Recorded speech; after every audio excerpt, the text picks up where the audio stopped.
이번 시간에는 인기가 높아지는 고상한 말 한마디의 기술에 대해서 이야기를 할 건데요.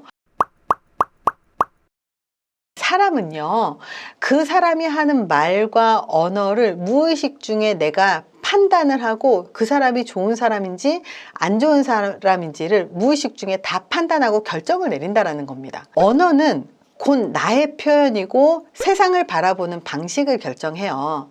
언어는 인간의 사고 그리고 사고 과정에 영향을 미치기 때문입니다. 그렇다면 어떤 대화를 하는 사람들이 인기가 있을까요? 첫 번째, 잡담도 능력인 거 아시나요? 대화를 아주 상큼하게 만들 수 있는 게 바로 잡담이라는 거예요.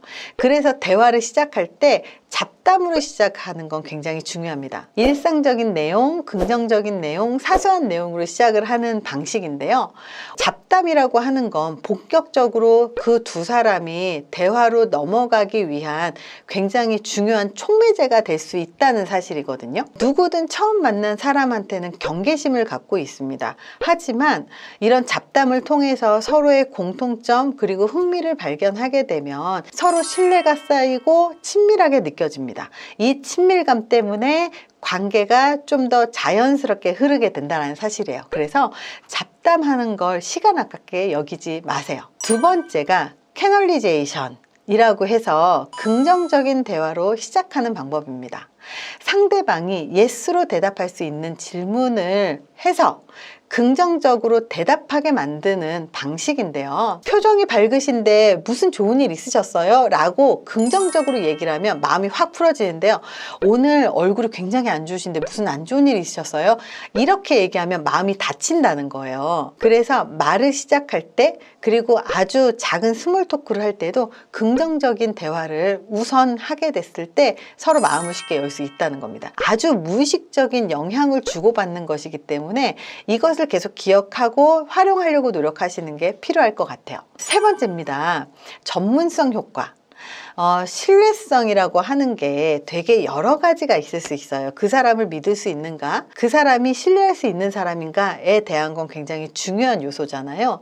근데 대화를 하다 보면 그 사람하고 대화를 하는 그 컨텐츠, 이 내용이 신뢰성을 갖기 위해서는 그 사람의 자질, 전문성, 과거 이력, 호감 등으로 생깁니다. 근데 특히 전문 지식을 갖고 있다는 느낌을 주면요, 그 사람에 대한 신뢰도가 확 올라가요. 전문성을 알고 싶다면 내가 알고 있는 것을 상대방이 얼마나 정확하게 표현하는지 들어보면 금방 알 수가 있거든요. 네 번째 방법은요, 단호하지만 기분 나쁘지 않게 내 주장을 확실하게 하는 방법을 알려드릴게요. 이거는 어생기바 기법입니다.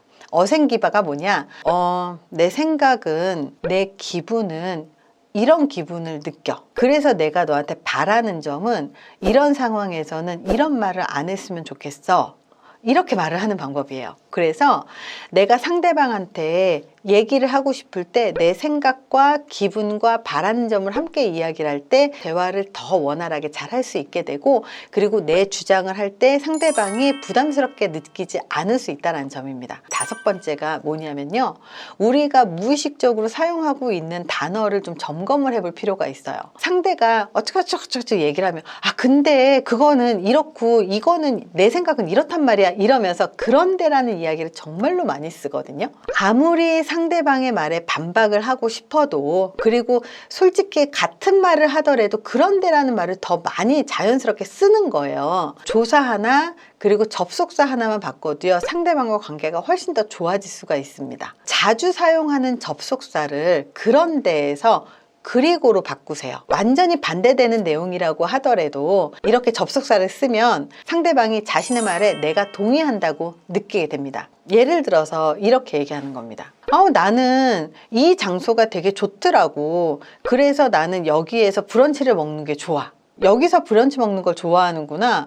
그리고 나는 저 바깥에서 먹는 걸 좋아해. 왜냐하면 저렇게 바깥에서 자연을 보면서 먹는 것도 괜찮은 것 같아. 아무런 논리관계가 없거든요.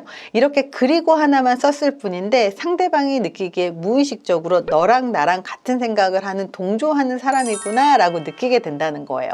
그러면서 내 사람, 내 편으로 인식을 하게 되는 거죠. 여섯 번째, 강한 신념을 갖고 있는 사람들이 종종 있죠. 그래서 강한 고집, 신념, 아집을 갖고 있는 사람을 다루는 방법 중에 아주 좋은 게 뭐냐면 상대방이 말한 것으로 다시 한번 반복하는 것으로 시작을 하는 거예요. 저는요, 말만 많은 사람들 너무 싫어해요. 말만 하고 진짜로 실행하지 않고 행동하지 않는 사람들을 별로 좋아하지 않아요. 아, 그렇군요. 말만 하는 사람들을 좋아하지 않는군요. 저는 일단 예스라고 얘기하는 사람이 더 좋거든요 라고 하면서 그 사람이 말한 것을 그대로 반복하는 것으로 시작하면 상대방하고 나하고 관계가 깨지지 않으면서 그 사람과 대화를 하고 좀 더 친해질 수가 있어요. 이럴 때 나하고 다른 신념을 갖고 있다고 하더라도, 나하고 생각이 완전히 정반대라고 하더라도 괜찮아요. 이렇게 상대방하고 전혀 다른 생각을 갖고 있어도 상대방이 하는 말을 그대로 따라하면서 그렇군요 라고만 붙이기만 해도 관계는 훨씬 더 좋아지고 더 깊어집니다. 상대방의 신념, 상대방의 생각에 동의할 필요는 없어요. 상대방의 신념을 그냥 인정만 해주면 돼요. 7번째, 반대 의견을 다룰 때는요, 반대 의견에 절대 맞서지 마라. 그러면서 상대방의 말에 동의하면서 해결의 실마리를 남겨놓는 방법은 굉장히 중요합니다. 이렇게 해결의 실마리를 남겨놓으면서 상대방의 생각과 느낌을 다시 반영해서 이야기를 해주는 건 굉장히 고도의 기술 훈련이에요. 그 맛집은 너무 머네요 라고 상대방이 얘기했다면, 아, 멀리 가는 것을 좋아하지 않으시는구나. 그러면 언젠가 우리가 거기를 지나갈 수도 있잖아요. 그러니까 그때 우리가 기회가 되면 갈 수도 있을 것 같아요. 이렇게 동의를 하면서 앞으로 거기를 그래도 갈 수 있지 않을까, 해결의 실마리는 살짝 열어놓고 대화를 하는 방법도 굉장히 좋은 방법입니다. 상대방의 반대 의견에 동의할 수 있다는 건요, 성숙하고 자신감을 갖고 있다는 말이거든요. 굉장히 성숙한 사람만 할 수 있는 대화 방식입니다. 이렇게 무의식을 활용한 최면 언어 대화 방법에 대해서 알려드렸습니다. 직장 생활에서도 친구 관계에서도 다양한 곳에서 사용할 수 있는 언어 기법이라는 것을 금방 알아채실 수 있었을 것 같아요.